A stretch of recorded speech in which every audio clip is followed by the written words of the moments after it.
कभी कभी ऐसा लगता है कि अच्छाई का जमाना ही नहीं रहा। हम कितना भी अच्छा चलते हैं दूसरों के साथ,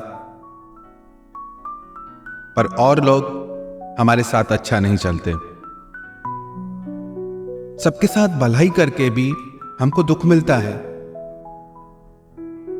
और जो लोग दूसरों के साथ बुराई करते हैं, बुरा चलते हैं, वो अपनी जिंदगी में खुश हैं, मजे करते हैं। अच्छे लोगों का तो जमाना ही नहीं है। एक बात पर विचार करें, आप अपनी जिंदगी में किन लोगों को अपने पास रखना चाहोगे? जो आपके साथ अच्छाई करते हैं या जो आपके साथ बुराई करते हैं? किन लोगों पे विश्वास करोगे? किन लोगों से प्यार करोगे? जो आपके साथ अच्छाई करते हैं या जो आपके साथ बुराई करते हैं? हर व्यक्ति अच्छे इंसान की तलाश में है। कभी कभी लगता है कि सब गलत हो रहा है।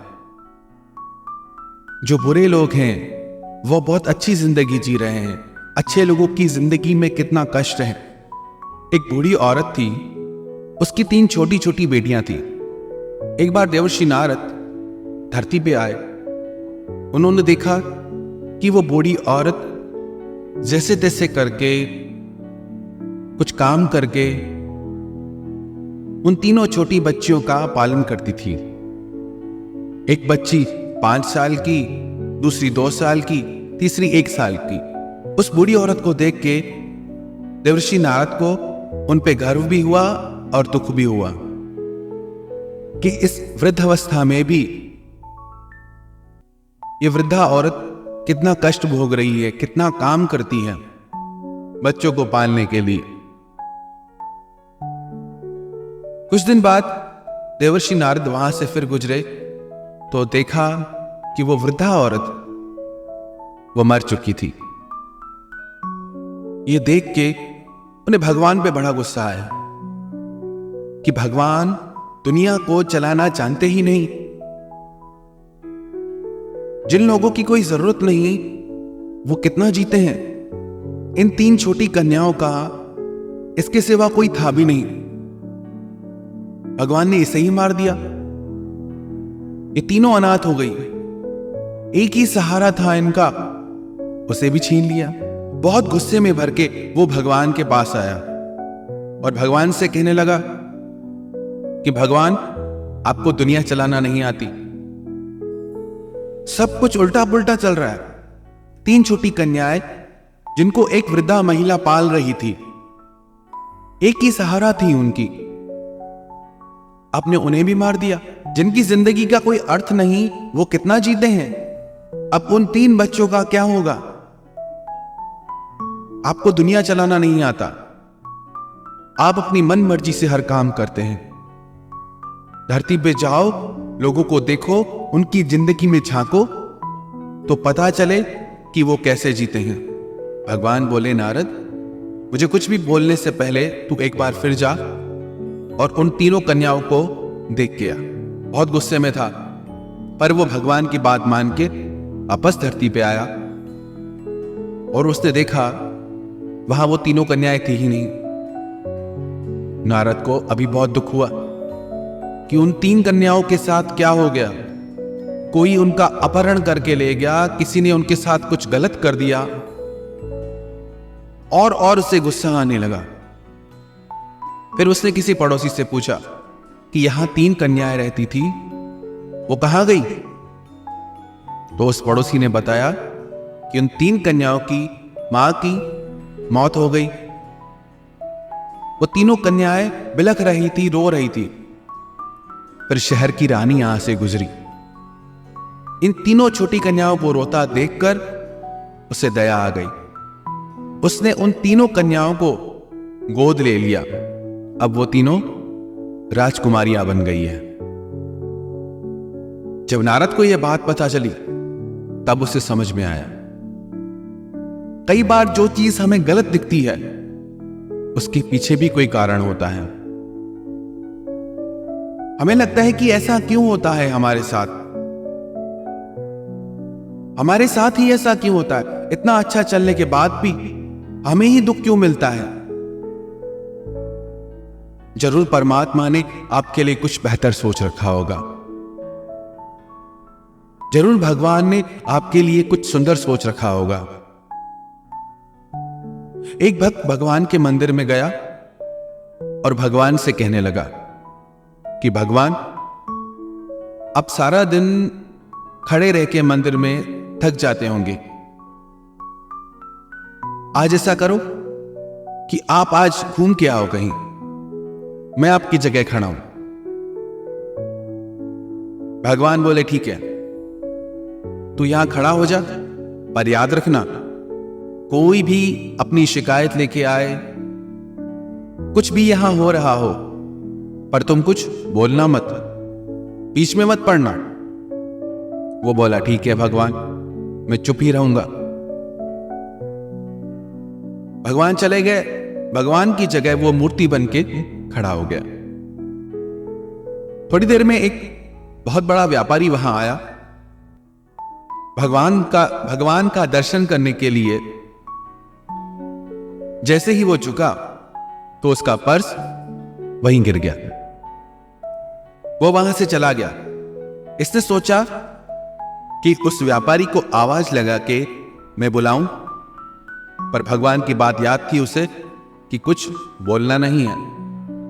थोड़ी देर बाद एक बहुत गरीब व्यक्ति, दरिद्र व्यक्ति वहां आया।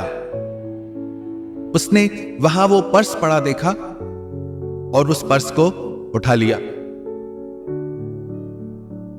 वो पर्स लेके चला गया। कुछ देर बाद वहां एक नाविक आया और प्रार्थना करने लगा कि आज मैं यात्रा के लिए बाहर जा रहा हूं, मुझे आशीर्वाद दीजिए कि सफल होकर लौटूं।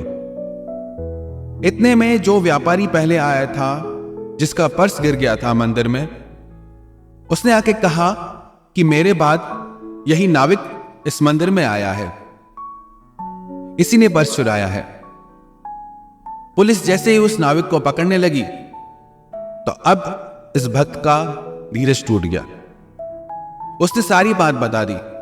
इसने वो बटुआ नहीं चुराया, वो बटुआ एक गरीब आदमी ने चुराया है। पुलिस उस आदमी को पकड़ के ले गई। नाविक छूट गया। शाम को जब भगवान लौटे तो उसने भगवान से कहा कि आज मैंने सारे काम ठीक कर दिए, आप तो कुछ करते नहीं। तो भगवान ने पूछा क्या हुआ? उसने सारी बात बता दी। भगवान ने कहा कि मैंने सबके लिए कुछ अच्छा सोच के रखा है, पर तुमने सारा काम बिगाड़ दिया। जो व्यापारी, जो सेठ सबसे पहले आया था, वो गलत काम ही करता है, गलत धंधे ही करता है। उसका वो बटुआ खो भी जाता तो उससे फर्क नहीं पड़ता, पर जो गरीब आया था वो खाने के लिए भी मोहताज था। उसका वो बटुआ उससे मिल जाता तो व्यापारी को पुण्य मिलता और गरीब को भोजन मिलता। और जो नाविक यात्रा के लिए जा रहा था, उस नदी में तूफान आना था जिसमें उसकी मृत्यु हो जाती और उसकी बीवी विधवा हो जाती, पर तूने सब कुछ बिगाड़ के रख दिए। कई बार हमें लगता है कि सब गलत हो रहा है, पर हम भविष्य नहीं देख सकते। हमारी बुद्धि बहुत छोटी है। जो वर्तमान काल में दिखता है, जो सामने दिखता है, बस वही सच लगता है। उसके आगे कुछ सोच ही नहीं पाते, उसी में ही उलझ के रह जाते हैं कि ऐसा क्यों हुआ। हम कभी ये सोच ही नहीं पाते कि इसमें भी कुछ अच्छा हो सकता है। एक बार एक पति पत्नी नाव में घूम रहे थे। नदी का पानी बढ़ने लगा। ऐसा लग रहा था कि नाव डूब जाएगी। पत्नी डरने लगी। उसने अपने पति से कहा कि नाव कभी भी डूब जाएगी, आप कुछ उपाय करो नाव को बचाने का। उसके पति को जैसे कोई चिंता ही नहीं थी, कोई फर्क ही नहीं पड़ रहा था। तो उसकी पत्नी ने बोला कि कुछ करो, नाव डूब जाएगी, पानी बढ़ रहा है। उसके पति ने एक तलवार उठाई और अपनी पत्नी के गर्दन पर रख दी। उसकी पत्नी बोली कि यहां नाव डूबने को है और तुमको मजाक लगी है। तो उसके पति ने पूछा, तुझे डर नहीं लगता कि मैंने तेरी गर्दन पे तलवार रख दी है? उसकी पत्नी बोली, तुम मुझे अपने प्राणों से भी अधिक प्यार करते हो, तुम क्या तलवार चलाओगे मुझ पे? तो उसका पति बोला कि जैसे तुझे मुझ पे विश्वास है कि मैं तुझे दुख दे ही नहीं सकता, ऐसे ही मुझे भगवान पे विश्वास है कि भगवान मेरे साथ कभी बुरा कर ही नहीं सकते, चाहे कैसी भी परिस्थिति आ जाए, पर वो मुझे बड़े से बड़े दुख से बाहर निकाल देंगे। और यही विश्वास हर व्यक्ति को अपने जीवन में लाना है। परिस्थिति चाहे कैसी भी आ जाए, पर उस परिस्थिति से बाहर हमको भगवान ले आएंगे। बात यह नहीं कि आपके जीवन में सुख है या दुख है, बात यह है कि आपके दिल में चैन और सुकून है या अशांति और बेचैनी से आपका चित्त घिरा हुआ है। यदि आप धर्म के मार्ग पे हैं, यदि आप सत्य के मार्ग पे हैं, आपके मन में एक प्रसन्नता का, आनंद का और शांति का भाव सदैव बने रहेगा, चाहे बाहर कैसी भी परिस्थितियां आ जाएं। तो जीवन में दुख आए, घबराए नहीं हम, बस एक बात याद रखें, भगवान हमारे लिए कुछ बेहतर सोच रहे हैं, कुछ अच्छा होने वाला है, कुछ बेहतर होने वाला है। यह विश्वास यदि हमारे मन में आ जाए कि यह दुख की घड़ी मेरे बेहतर भविष्य के लिए, मेरा सुंदर भविष्य के लिए है, कोई भी दुख बड़ा लगेगा ही नहीं और हम हर परिस्थिति में मुस्कुराना सीख लेंगे।